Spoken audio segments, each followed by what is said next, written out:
नमस्कार माऊली, नमस्कार. आपल्याकडे असं म्हणतात की माणसाचा आपल्या नशिबावर नाही, आपल्या मनगटावर विश्वास असायला हवा. अर्थात एका अर्थी हे बरोबरच आहे की कोणावर तरी अवलंबून राहण्यापेक्षा आपल्या कर्मावर, स्वतःवर विश्वास असायला हवा. परंतु हा विश्वासच जर चुकीच्या मार्गाने जाऊन अहंकाराचं रूप घेऊ लागला तर मग मात्र सगळं गणित उलट सुलट होऊन बसतं. म्हणून सांगतात ना, स्वतःवरती असलेला आत्मविश्वास त्याच्या बरोबरीनं सुयोग्य भक्तीचीही त्याला जोड असायला हवी. मग कोणतंही संकट तुमच्यावर कोणताही विपरीत परिणाम घडवू शकत नाही.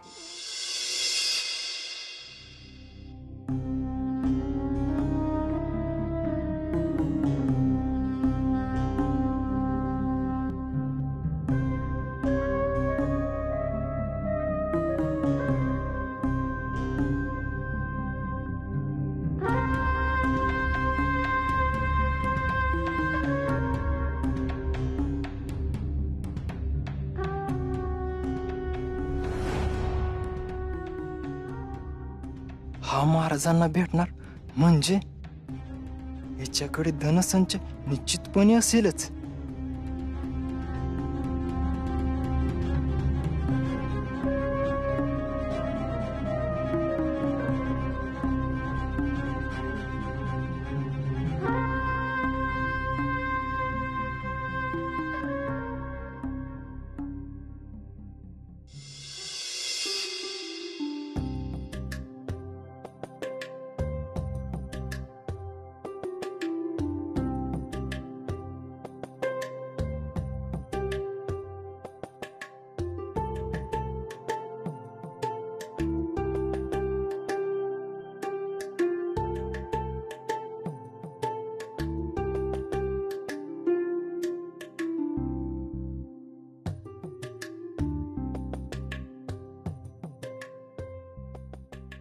आजोबा, ओ आजोबा, अहो उठा, सूर्य डोक्यावर आला.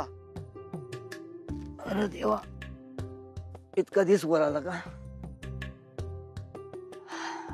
आणि मला कळलंच होती की नाही. अहो मला देखील याचेच आश्चर्य वाटते. या वयात निद्रा येत नाही अशा तक्रारी ऐकल्यात मी. परंतु तुम्ही तर भाग्यवानच आहात. कसलं काय बाळा, पण काल मला एक सापण पडलं बघ. त्यात कुठेतरी चोरी झाली, पण निचं काय आठवत नाही बघ. आजोबा ते असू दे, ती कथा आता पुढे प्रवासात सांगा. मी स्नानादी आटोपतो, तोपर्यंत तुम्ही माझे गाठोडे सांभाळा. बर, तुझं गाठोडं कुठं आहे बघू? अहो हे काय इथे, अहो इथे आजोबा, इथे उशाची ठेवलं होतं. कुठे गेले? अहो अहो तुम्ही माझे गाठोडे पाहिले का? अहो त्यात मौल्यवान वस्तू आणि धनांश देखील आहे. हे बाबा, आम्ही नाही पाहिलं तुझं गाठोडं. हे बाळा, माझं रात्रीचं सपन खरं ठरलं म्हणायचं. तुझं गाठोडं चोरांनी मध्यरात्री पळवून नेला असावं बघ. मला जाग आली असती तर बरं झालं असतं. केवढा अनर्थ टाळला असता. आजोबा प्रश्न अनर्थ होण्याचा नाहीये. माझे धन नाहीसे झाले याचेही मला दुःख आहेच. परंतु मला महाराजांची भेट घ्यायची आहे. आणि या अशा साधारण अवस्थेत नाही, ते मला इष्ट नाही वाटत. हे बघ, महाराजांची भेट राहू दे. मला एक सांग, तू तुझ्या घराकडं परत कसा जाणार आहेस? म्हणजे त्यासाठी लागणारं धनही नाही तुझ्याकडं. ते माझ्याकडे नाही हे मलाही माहित आहे. परंतु मला आत्मविश्वास आहे की माझ्या योजना आणि कल्पना ऐकून महाराज मला धन नक्की देतील आणि माझा सन्मानही करतील.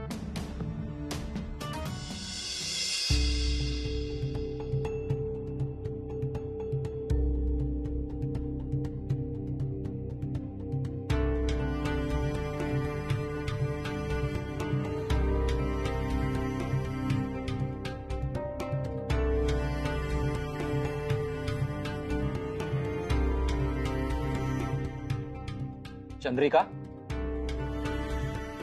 चंद्रिका,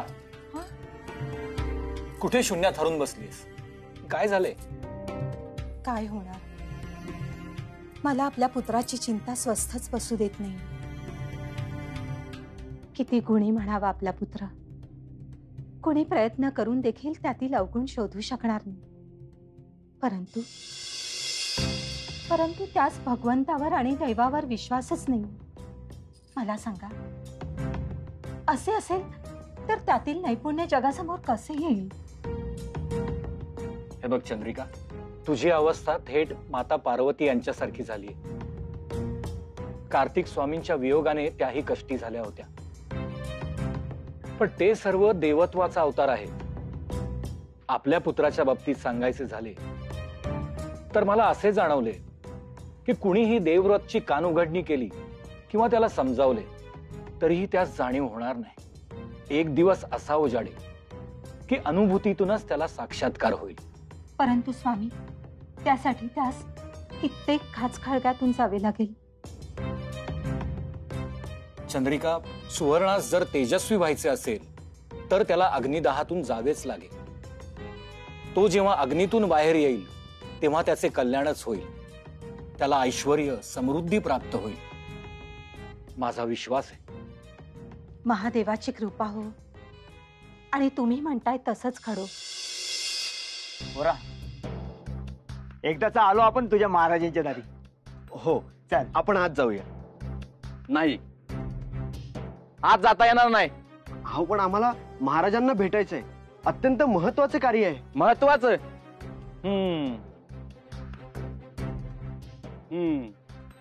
इथून सरळ जा आणि डाव्या हातास वळा. अहो, पण महाराज आत असतात ना, मग आम्ही इकडे का जावे? अहो, कारण अन्नछत्र तेथेच आहे आणि भोजनाची व्यवस्था देखील तेथेच केली आहे. अहो, तुमच्यासारखे गरजू पांतस्थ लोक यांनाच आम्ही भोजन देत असतो. गरजू पांथस्थ? आम्ही कोणी सामान्य याचक वाटलो जे येथे भिक्षा मागायला आलो आहोत? आम्हाला महाराजांना भेटायचे आहे. एकदा सांगितलं कळत नाही का? तुझ्यासारख्या भिकाऱ्यांना महाराज भेटणार नाहीत. त्यांना इतर महत्वाची कार्य आहेत. जा इथून. अहो, लेख खरंच सांगतोय हो. एक डाव आम्हासनी आज जाऊ द्या. हे भिकाऱ्या, सरळ चालतो इथून, अन्यथा तुला शिक्षा भोगावी लागेल. हे बघा, मी कोणी भिकारी नाहीये. माझे येथे येण्याचे प्रयोजन अत्यंत निर्मळ आणि व्यवहारपूर्वक आहे. मला आज जाऊ द्या, अन्यथा मला माझ्या बळाचा वापर करावा लागेल. तू जरा जरी एक क्षण जरी इथे थांबलास ना तर तुझ्या देहातून प्राण निघून जाईल. मला महाराजांना भेटायचे आहेच. सोडा. सोडा, निघून.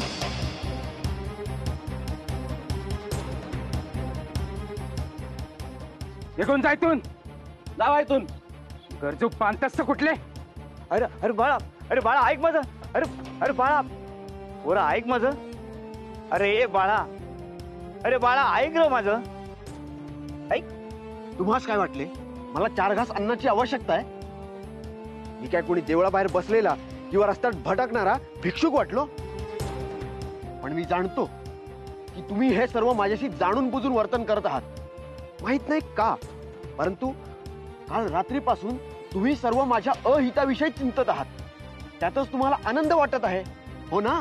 अरे पोरा, मला जे जाणवलं, जे वाटलं तेच म्हणलो. आणि मला एक सांग, तुझ्याकडं तुझ्या हाती काय आहे का? नाही ना? अरे तुझ्याकडे खायला अन्न नाही, परत जायला दमडी नाही. तुझं कसं होणार सांग तू. मला नाही माहित मी यापुढे काय करणार, परंतु या कठीण प्रसंगातून मी नक्की मार्ग काढेन. परत तेच. अरे पोरा, जरा स्वतःकडे बघ. अरे ते तुला भिकारी समजले. त्या कठीण प्रसंगातून मार्ग कसा काढणार सांग ना. अहो, काय झालं हे? काय ही माझी अवस्था? मी कोणाचे काय अहित केले होते की हे भोग माझ्या नशिबी आले? शांत हो पोरा, शांत हो. अरे देवाची करणी. पण एक गोष्ट ध्यानात ठेव, जो चोच देतो ना तोच दाना बी देतो बघ. तू आता काय बी करू नकस, नुग प्रयत्न करूस. मान खाली घाल आणि शरण जा. तोच काय तो करेल. चल 2 घास खाऊन घे, काहीतरी मार्ग निघेल तिथं. चल.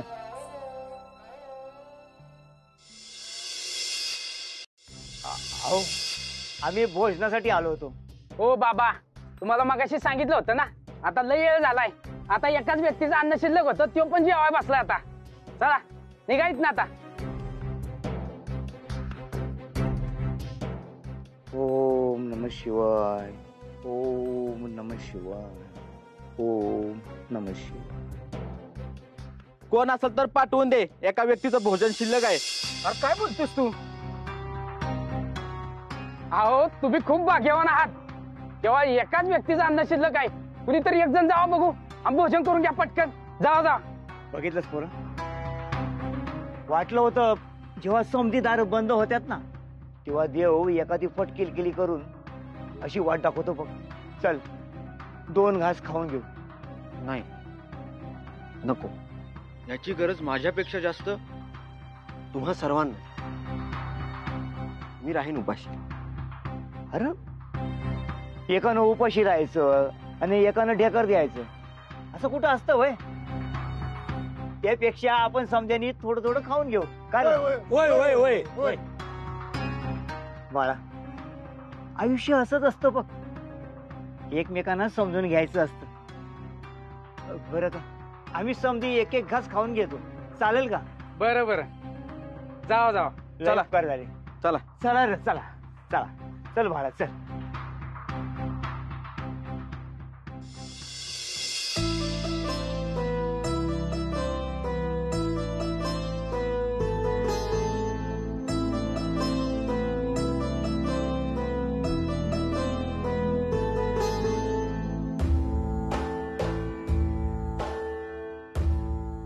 ओम नमः शिवाय. चला, किमान याचे तरी समाधान आहे की आजच्या सोमवारच्या व्रताची पूजा यथासांग संपन्न झाली. हो ना. पण हे काय, तू भगवंतास प्रसाद अर्पण केला नाहीस? अगं बाई, विसरलेच बघा. आज प्रसाद म्हणून हे चुरम्याचे लाडू बनवले होते.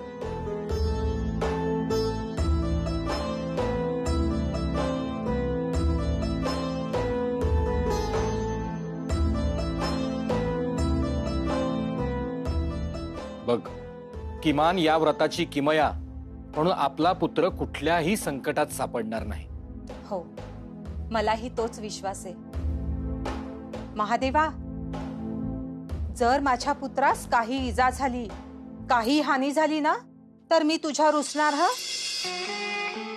आणि निव्वळ रुसणार नाही तर यापुढे कधीच चुरम्याच्या लाडूचा प्रसाद अर्पण करणार नाही.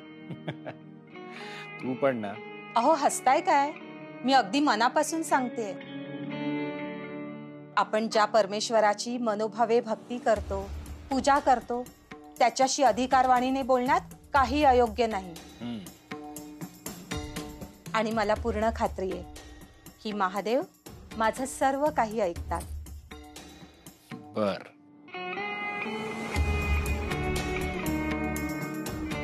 ओम नमः शिवाय.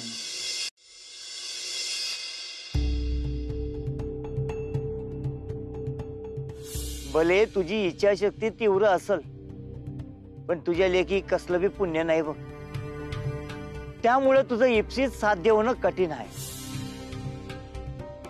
ओम नमः शिवाय, ओम नमः शिवाय, ओम नमः शिवाय. कोण असेल तर पाठवून दे, एका व्यक्तीचं भोजन शिल्लक आहे. अन्नछत्रात असताना आजोबांनी शिवनाम जपले होते आणि आम्हास अन्न प्राप्त झाले होते. कदाचित ह्याच पुण्याबद्दल ते सांगत असावे. माझ्या माता पित्यांकडे त्यांनी कमावलेले पुण्य आहेच,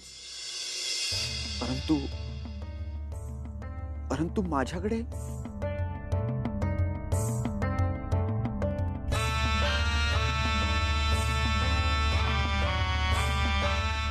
प्रभू, प्रत्येक कठीण परिस्थिती ही यथार्थ शिकवण देत असते. आणि या कठीण काळात मी हेच शिकलो आहे की आपल्या आयुष्यात घडलेल्या सर्व घटना ह्या आपल्या हाती नसतात, त्यावर आपले नियंत्रण नसते. आणि त्यामुळे माझ्या मनातली इच्छा पूर्ण करण्यासाठी मी आपले व्रत करेन, 16 सोमवारचे व्रत. ते कितीही कठीण असले तरी मनोभावे पूर्ण करेन.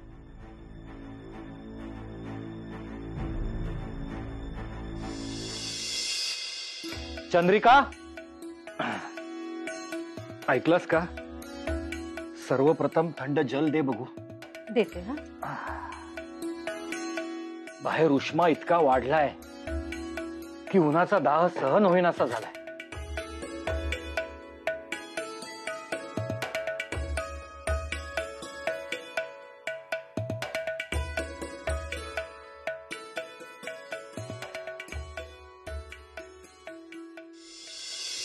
पाहता पाहता ग्रीष्म ऋतू प्रारंभ झाला. अहो, काही लक्षात येतंय का? म्हणजे देवव्रतला या घरातून निरोप घेऊन 4 मासाहून अधिक काळ लोटला. कसे माझ्या ध्यानात नाही आले आजवर. कारण किती झाले तरी तुम्हास मातेचे मन कळायचे नाही. ह्या 4 मासात प्रत्येक क्षण मला त्याची आठवण येत होती.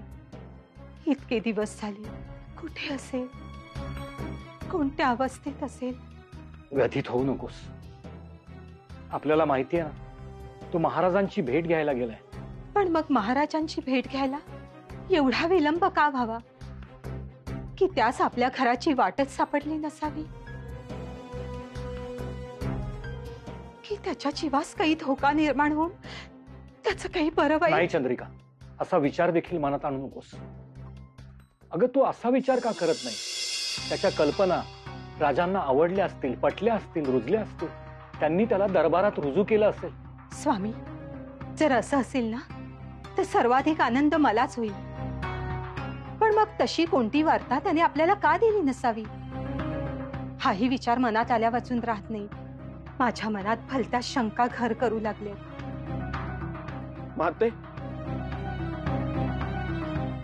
देवव्रत, देवव्रत, पुत्र देवव्रत.